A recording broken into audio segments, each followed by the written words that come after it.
Graça e paz, meus amados. Eu vim contar o meu testemunho de casamento e de transformação pessoal para a honra e glória do Senhor. Meus amados, meu nome é Cristiana, eu sou esposa do Alex. Conheci meu esposo logo nós fomos morar juntos. Muito pouco tempo nós fomos morar juntos.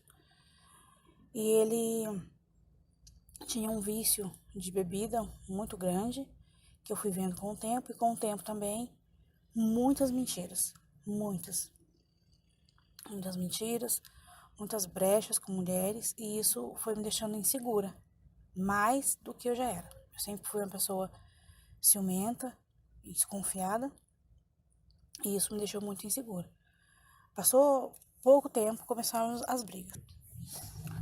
Muito pouco tempo, nós começamos a brigar, e houve na trajetória do nosso casamento, nós estamos juntos há 6 anos, na trajetória do nosso casamento, houve muitas separações, né? Ele, com frequência, ele não tem pai e mãe aqui em São Paulo, nós moramos em São Paulo, e com frequência ele ia para casa dos amigos.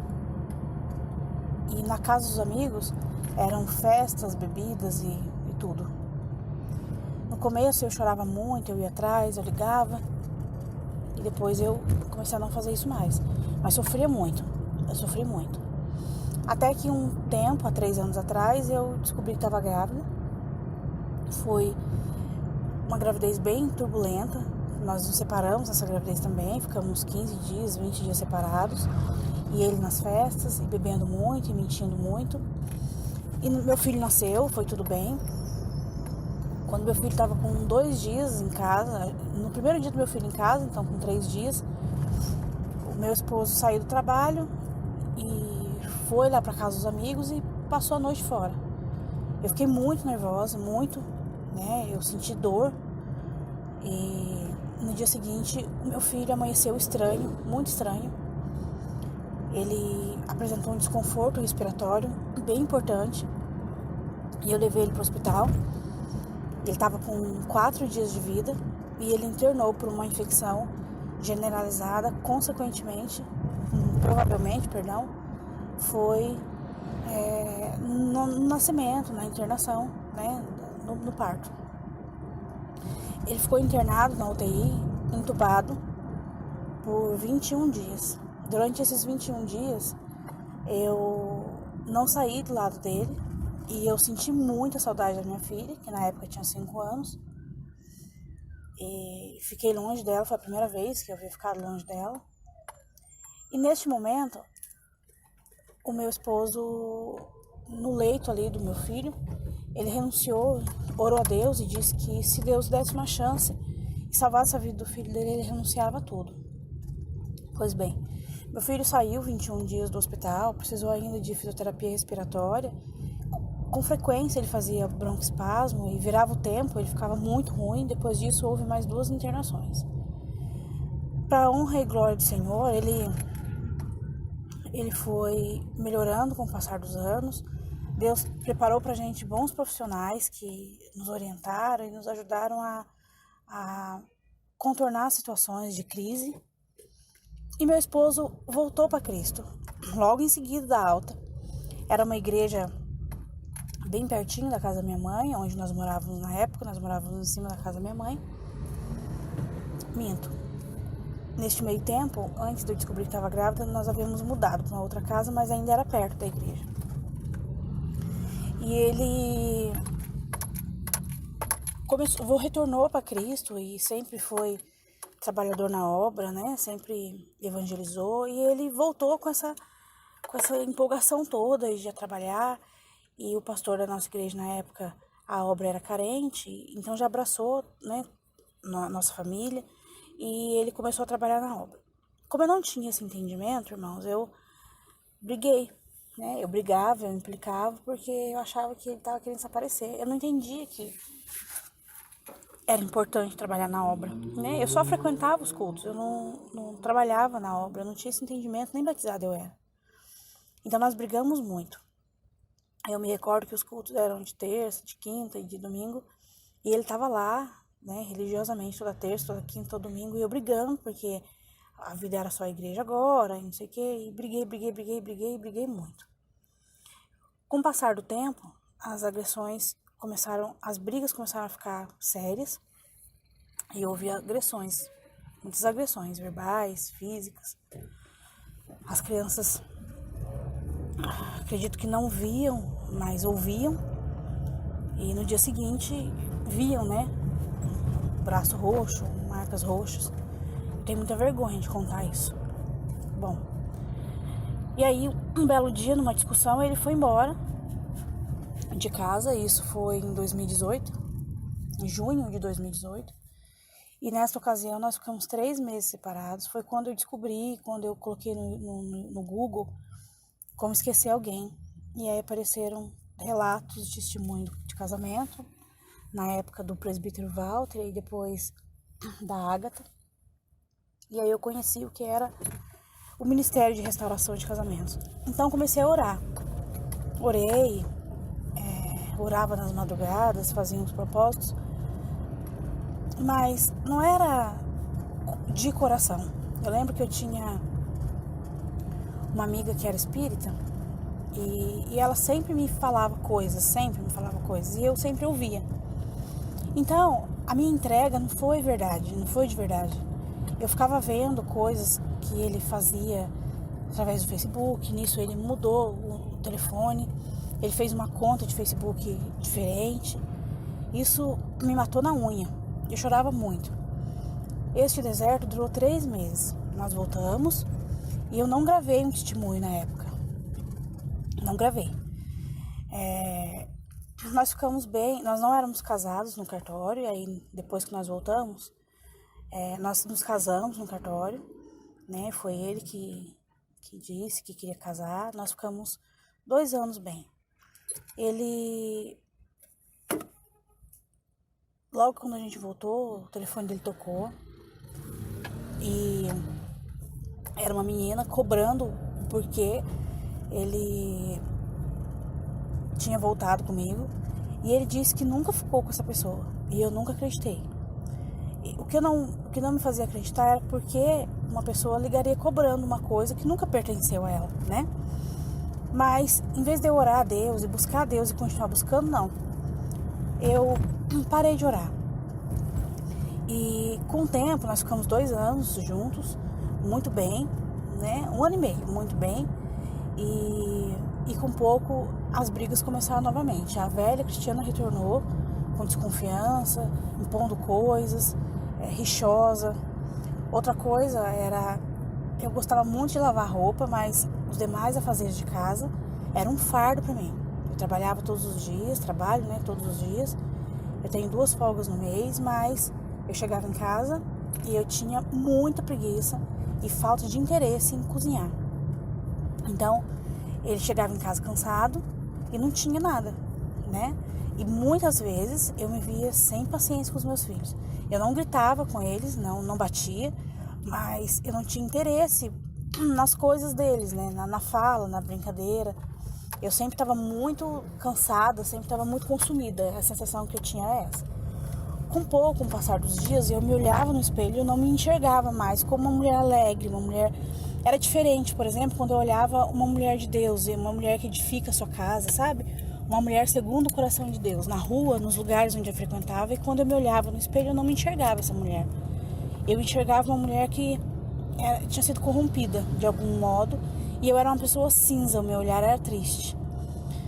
Pois bem, houve uma discussão depois de quase 2 anos, e isso foi em novembro de 2019, na véspera do casamento da minha irmã. Houve uma discussão por causa de um sofá, o pagamento de um serviço que nós fizemos de limpeza no sofá.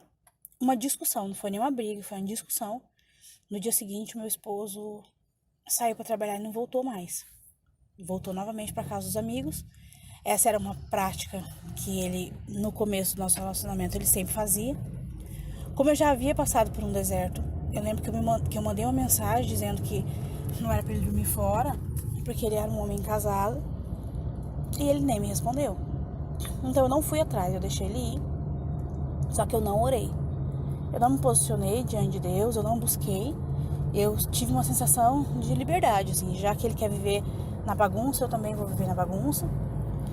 E eu lembro que eu comecei a adicionar pessoas no Facebook, a puxar assunto em sites de relacionamento.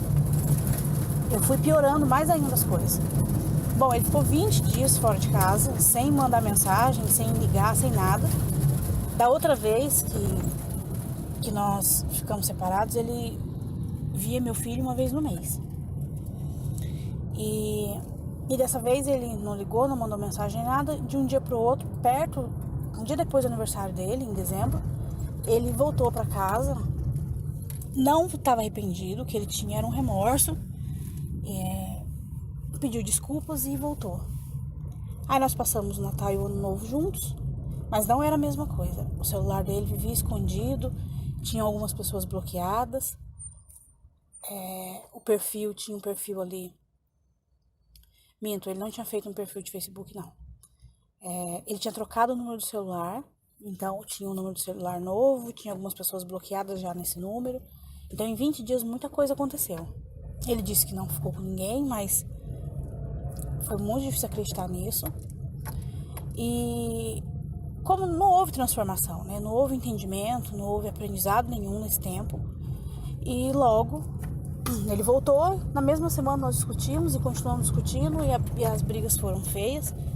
O meu esposo, ele sempre foi muito arrogante, a razão era só dele, e eu também era assim. Eu muito ciumenta, muito desconfiada, muito rixosa, e meu esposo achando que tudo funcionava como ele queria, né, do jeito que ele queria. E aí no dia seguinte, dia 2 de janeiro de 2020, depois do Ano Novo, nós tivemos uma discussão, ele saiu para trabalhar e não voltou mais de novo. E eu fiquei muito mal. Eu senti uma vergonha tão grande. E a sensação que eu tinha era que eu tinha tomado uma rasteira. Uma rasteira. E eu não fui na igreja mais. Não fui e falei que não ia mais na igreja, porque eu fiquei com muita vergonha. A igreja que eu frequentava era uma igreja bem pequenininha. Então tinha poucos membros e era o suficiente, né, para as pessoas saberem o que havia acontecido de novo na minha vida. O meu filho sentiu muita falta dele. Meu filho tem 3 anos, sentiu muita falta. A minha filha ficou com ar de decepção. E eu fiquei com muita vergonha. Eu fiquei com vergonha dos meus amigos, da minha família. Vergonha de estar separado de novo. Vergonha do pessoal da igreja. Vergonha do pessoal do trabalho. Fiquei com muita vergonha. E eu lembro que um dia eu simplesmente não consegui trabalhar. Eu deitei na minha cama e não me levantei mais. Tava um sol muito bonito nesse dia. E dentro do meu quarto, no meu olho, eu só enxergava uma escuridão. O que vinha na minha cabeça era que era para que eu tirasse logo a minha vida. Que os meus filhos iam ficar muito bem cuidados e criados com a minha mãe. Que não fazia sentido eu estar ali, né? Que eu não era uma boa pessoa, que eu não prestava, que eu não era digna, não podia ser feliz nem amada. Bom, enquanto eu alimentava isso e nessa época, então desde novembro, eu estava tomando remédio calmante, remédio tarja preta, principalmente para dormir. Então, a minha vontade era de pegar toda a cartela dessa medicação e tomar. E acabar logo com aquele sofrimento, com aquela vergonha, né? Com a sensação de não ter feito papel de boba, de ter sido enganada. A sensação era essa. Assim como eu tô falando com vocês, irmãos, eu escutei uma voz muito estridente no meu quarto, que disse Cristiana, bem alto. Eu achei que tivesse entrado alguém na minha casa. De fato entrou, Cristo. Eu levantei, eu consegui levantar daquela cama e eu chorei muito naquele dia, muito. E naquele dia eu disse para Deus que eu precisava da ajuda dele. E aí eu comecei a buscar. E aí logo se aproximou novamente essa amiga que era espírita. A gente sempre foi amiga. Ela é uma pessoa maravilhosa, a pessoa. Mas ela sempre falava coisas e eu sempre ouvia, sempre. Bom, foi passando o tempo e eu via fotos do meu esposo com os amigos, mostrando que estava tudo bem. saindo, roupas novas. Passou pouco tempo depois, ele apareceu com um novo perfil de Facebook, solteiro, né? Foto só dele. Você vê que ele queria se exibir nas fotos. Os amigos eram todas mulheres. E as mulheres começavam a curtir coraçãozinho, né? Nós tínhamos um Facebook juntos antes. E as pessoas... Ele não adicionava as pessoas do serviço, porque ele dizia que tirava a privacidade. Mas nesse Facebook novo, tinham todas as mulheres do serviço, todas. Então eu me senti ainda mais enganada, ainda mais humilhada. Foi muito ruim. Depois disso ele fez um perfil no Instagram.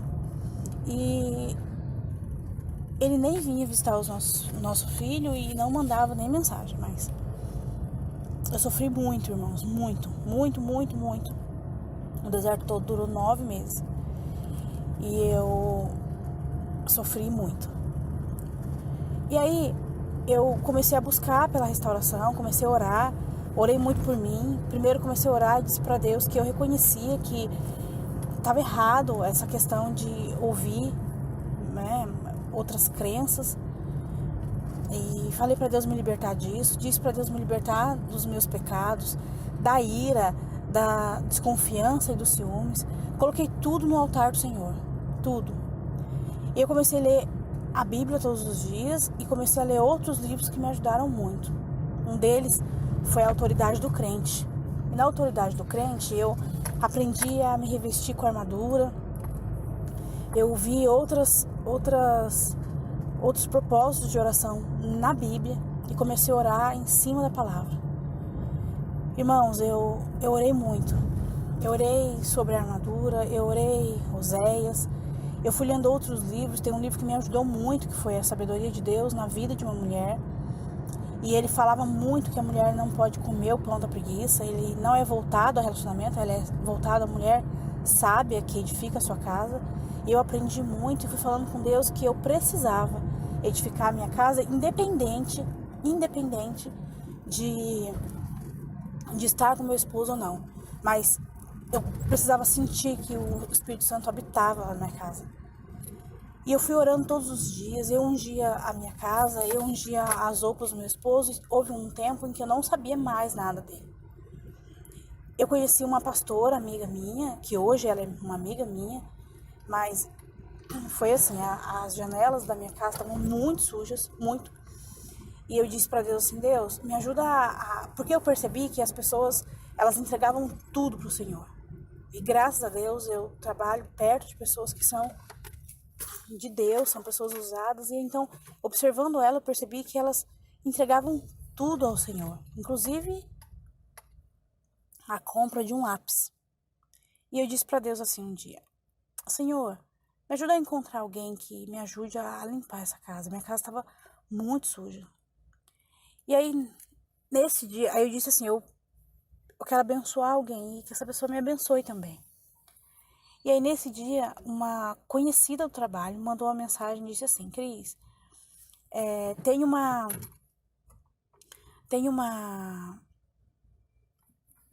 amiga minha que ela tá precisando de emprego, uma senhora já, e ela não consegue arrumar emprego. Se você souber de alguma coisa, você me fala.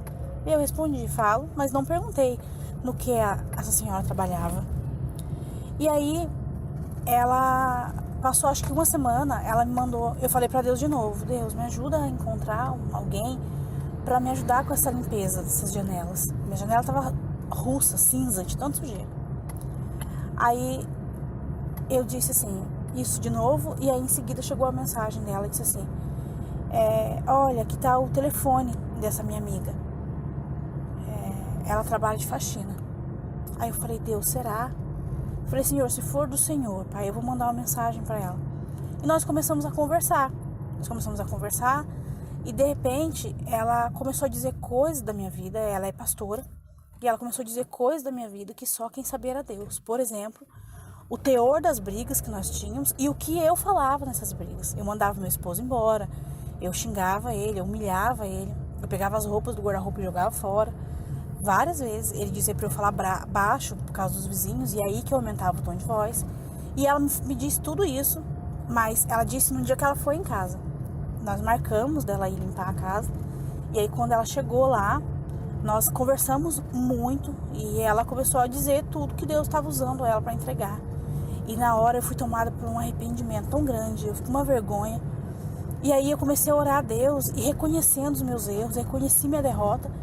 Nós sempre conversávamos, ela foi em casa somente este dia, nós sempre conversávamos e ela sempre disse para eu orar, para eu buscar a Deus, mas nessa hora eu entendi que eu precisava ser transformada e liberta de muita coisa. Precisava partir de mim a mudança. E aí teve um dia que eu tava muito triste, porque o meu esposo tinha postado fotos, meu filho ficou doente, né, um resfriado forte, nada muito sério. E ele disse que ia visitar o meu filho durante uns 3 dias e não foi. E ficou postando foto que tava com os amigos, empinando pipa, tirou fotos sem camisa, como se quisesse chamar a atenção de alguém. Isso me deixou muito triste. E aí um dia eu falei pra essa pastora que eu tava muito triste. Porque parecia que ele não tava nem aí com nada, a vida dele tava muito boa e eu tava sofrendo muito. E aí ela disse assim, tira ele do seu meio. Não tô pedindo pra você tirar ele da sua vida, mas tira ele do seu meio.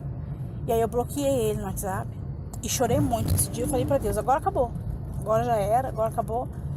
Irmãos, eu comecei a buscar a Deus por mim. Eu comecei a buscar a Deus pela minha casa, pelos meus filhos. E comecei a entregar para Deus os propósitos da minha vida, as coisas que eu gostaria de fazer na minha vida. Até um dia que eu disse para Deus, Senhor, eu não deixo, Senhor, a Tua palavra, a Tua presença, independente de eu estar com meu esposo ou não. Estar com meu esposo é desejo do meu coração. Restaurar minha família e meu casamento é desejo do meu coração. Até um dia que eu ouvi um testemunho, eu sempre ouvia testemunhos, principalmente quando eu estava com meu coração triste. O testemunho dos irmãos edificaram muito a minha fé. E eu aprendi muito com os irmãos as estratégias de oração, até que eu escutei que a irmã falava que a vida dela foi transformada a partir do momento que ela pediu para que Deus tomasse o esposo dela nas mãos dele. Porque enquanto ele estivesse nas mãos de Deus, ele também estaria com ela. E eu entendi que nós devemos buscar primeiro o reino de Deus e as demais coisas serão acrescentadas. Então, o meu esposo precisava estar nas mãos do Senhor. E eu orei assim. Eu orava pelas cercas de espinhos, eu orava para que Deus transformasse ele num homem segundo o coração de Deus, transformasse ele num homem que fosse um cristão de excelência, num pai como Deus era para nós, mas que Deus tomasse ele, que eu entregava ele para Deus. E a entrega foi tão grande, irmãos, que eu só me lembrava do meu esposo, quando eu ia orar por ele. Eu não ficava mais orando na oração do desespero, na agonia. Os meus medos todos eu entreguei para o Senhor. E depois disso, meu esposo estava bloqueado, ele não vinha ver o meu filho, ele não foi ver meu filho durante 6 meses. Não ia ver, não ajudava e eu também não cobrava. E aí um dia o meu telefone tocou, era um telefone que eu não conhecia, e o número, e quando eu atendi era ele, dizendo que ele não tinha paz mais, ele perdeu a paz, ele perdeu a alegria, que ele precisava muito falar comigo.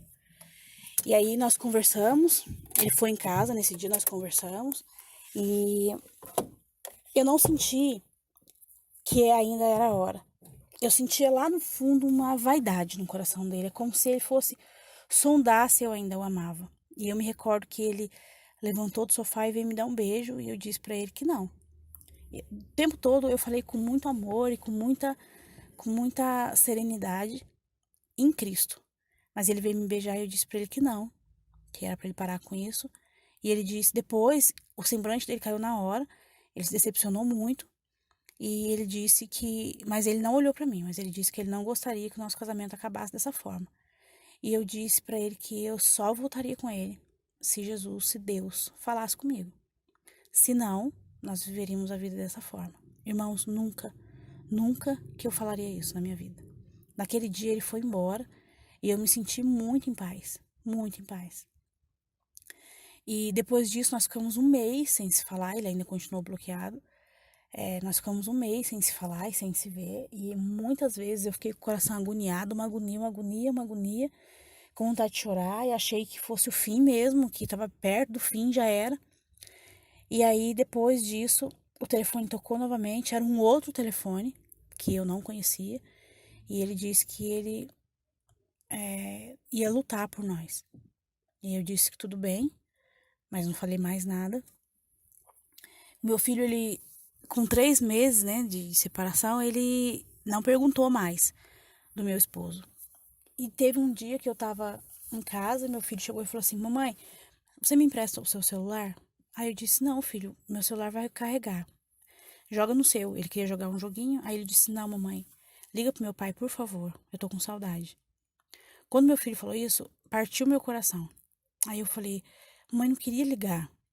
Aí ele falou: Mamãe, vamos assistir televisão? Vamos descer? Aí eu desci, achei que ele quisesse assistir televisão. Quando chegou, ele sentou no sofá e falou: Liga pro meu pai, mamãe, por favor. Aí eu falei: Eu vou ligar pro seu pai, mas não é de vídeo no WhatsApp. Eu vou ligar uma ligação normal. E você vai falar direito, não faça bobeira. Não fique, porque ele criança, né? Fica falando, com um pouco sai, larga o telefone. E aí eu não queria falar com ele, eu. E aí eu lembro que o telefone tocou. Quando eu tava perto de desligar já, porque ele não atendia o telefone, o meu esposo atendeu o telefone. E meu filho falou: Oi, papai. E meu esposo começou a chorar na hora. Começou a chorar muito. Chorou, chorou. Oi, filho, eu tô com saudade de você, não sei o quê. E meu esposo disse: Obrigado, Deus. Só que eu não entendi. Eu entendi ele falando como se estivesse falando com alguém. E meu filho falou assim: O que você falou, papai? Aí ele disse assim: Não, tô falando com meu amigo. Aí, na hora eu pensei, né? Tá na casa dos outros. Aí ele disse assim: Aí meu filho falou assim: Por que você falou obrigado, Deus? O meu filho havia escutado. Aí ele disse assim: Porque ontem eu orei a Deus e disse pra Deus que eu tava com muita saudade de vocês. E aí hoje você me ligou, então é sinal que Deus ouviu as minhas orações. Aí ele disse: Onde você tá? Ele falou assim: Eu tô com a mamãe. Aí ele disse: Cadê a sua mãe? Quando eu peguei o telefone, meu esposo disse assim: Cris, por favor, eu tô tentando falar com você há muito tempo, eu tô lutando pela nossa família. Eu juro que eu tentei te ligar 3 vezes, você não atendeu o telefone. E ele começou a se justificar, irmãos. A pessoa que nunca se humilhava, a fala que ele usava antes era: Eu não vou ficar me humilhando pra ninguém. Assim, quer, não quer, é azar, sabe? E eu sempre pedi pra Deus quebrar o orgulho do coração dele, pra Deus colocar um coração de carne, cheio da presença do Espírito Santo, para que Deus me escondesse com os meus filhos debaixo das asas dele, para que meu esposo só me encontrasse depois que meu esposo encontrasse a Cristo. Que Deus não me deixasse ver coisas que fossem abalar minha fé. E Deus cuidou, em todo o tempo Deus cuidou de mim. Em todo o tempo. Aí nesse dia eu disse pra ele que não precisava ele jurar, que eu acreditava, mas que eu não atendi o telefone porque eu estava trabalhando e não estava em casa. E aí ele disse que ele gostaria de ir ver meu filho. Isso foi nas vésperas do Dia dos Pais, foi um final de semana antes do Dia dos Pais. E aí ele foi no domingo para ver o nosso filho, ficou a tarde toda lá brincando. Quando foi 5, 6 horas, eu me arrumei para ir pro culto. E aí ele me deu um beijo. Eu correspondi ao beijo, mas disse que eu ia orar a Deus com relação a reatar alguma coisa, a retorno, e eu continuei em oração. E aí ele continuou bloqueado ainda, e eu fiquei orando a Deus, perguntando qual seria o melhor momento de desbloquear. E uma hora Deus falou comigo, usou uma pessoa e disse assim: O seu esposo precisa de um fio de esperança. Aí eu falei: Senhor, se for a hora, coloca paz no meu coração. Então eu desbloqueei. Meu esposo me mandou uma mensagem dizendo que queria passar o Dia dos Pais conosco em casa. Então ele passou, eu disse que tudo bem, que ele podia ir. E aí ele pediu para voltar para nossa casa e depois disso ele não foi embora mais. Para a honra e glória do Senhor, nós estamos cultuando juntos. Eu e minha família serviremos ao Senhor. E a palavra do Senhor que sempre eu orei muito era que quão bom e suave é que os irmãos vivessem em união. Com a vergonha que eu passei, a minha mãe e as minhas irmãs, elas ficaram com muita raiva do meu esposo, porque a gente não tem sabedoria, sai falando para as pessoas tudo que está acontecendo e depois a gente fica numa situação ruim. Então, durante todo esse tempo de deserto, eu sempre acreditei. Houve momentos em que eu falei: gente, acabou, já era. Mas eu sempre acreditei na promessa do Senhor para minha vida e que a minha família era presente do Senhor. Eu não conhecia a palavra do Senhor, eu não conhecia que Deus abominava o divórcio, que nós deveríamos lutar pelo nosso casamento, eu não conhecia isso. E um dia eu disse: Senhor, eu preciso que o Senhor me responda se o meu casamento Se este casamento é do Senhor, se esta família é do Senhor. Papai, me deixa ver, Senhor, um carro verde. Em 24 horas eu aprendi isso num grupo de restauração. E eu lembro que nesse dia eu ia fazer uma entrevista de um emprego. E eu fui conversando com Deus sobre isso, sobre o meu trabalho. E isso foi no dia seguinte, né? E aí, no caminho, no trajeto, passou um carro verde. Eu olhei, eu tava orando a Deus sobre um emprego. E aí, quando eu olhei, era um carro verde. Aí eu disse, nem parece verde, parece um azul esverdeado. E aí, falando de novo, passou um outro carro verde. Irmãos, faz muito tempo que eu não via carro verde aqui. A gente sempre vê branco, preto, prata, vermelho. E aí eu disse assim, Senhor, parei de orar sobre o trabalho e disse, Senhor, ontem eu disse para o Senhor que gostaria de ver um carro verde como resposta se o meu casamento era do Senhor. Papai, se o Senhor me mostrar só mais um carro verde, Senhor, só mais um carro verde, eu prometo, Senhor, que nunca mais eu vou orar em desespero. Eu prometo, Senhor, que nunca mais eu vou pedir, Senhor, pela restauração do meu casamento e vou entregar tudo que eu tenho nas tuas mãos. Irmãos, passou 5 carros verdes, um atrás do outro. E o último era um carro verde pintado com tinta igual tinta de parede, porque era um verde-limão inconfundível. E eu glorifiquei o nome do Senhor em todo o tempo. Eu cheguei na entrevista do emprego com o olho pendurado de tanto que eu chorei, louvando a Deus, mas com uma felicidade tão grande em saber que meu casamento era do Senhor. Então eu sabia que tudo era o propósito do Senhor e eu sabia que a minha família ia ser restaurada. Então, creiam, irmãos, em todo tempo creiam. Não há nada maior do que o nome de Cristo. Não há nada maior do que o poder de Deus nas nossas vidas e a misericórdia e o amor dele. Não desistam das suas famílias. Não desistam de ser entregues primeiro para Cristo, de servir a Deus e de se entregar mesmo no altar e permitir que Deus movimente as nossas vidas para o lugar certo. Creiam, irmãos, creiam. Creiam que Deus pode todas as coisas. Em nome de Jesus e com muita felicidade no meu coração e com o coração grato, eu entrego meu destino hoje. Para a honra e glória do Senhor, pois tudo é para a honra dele, irmãos. Deus abençoe vocês.